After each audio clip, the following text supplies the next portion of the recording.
রাতে যখন ঝাল ঝাল মুরগি ভুনা খেতে ইচ্ছা করে, আর আমি সব সময় মুরগির হাত পা যেগুলো আছে আর কি কলিজাগুলা, সেগুলো আমি আলাদা রেখে দিই।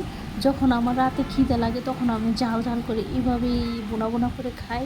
তো আজকেও এরকমই হয়েছে, অনেকটাই রাতে খিদে লেগে গেছে।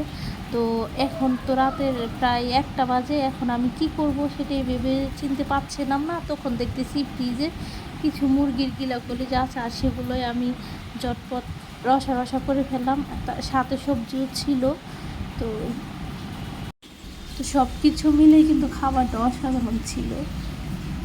এটা রাতের খাবার, তারপর আমি 2টি করে ফেলছি যেহেতু অনেক ক্ষুধা লাগছে। আর এগুলো আমি রাতেও করছি। তো সবজিটা অনেক মজা ছিল। এটা আমি শুটকি দিয়ে করেছি, মানে সব রকম সবজি ছিল আর ছুরি শুটকি ছিল। তো সব কিছু মিলে খাবারটা অসাধারণ।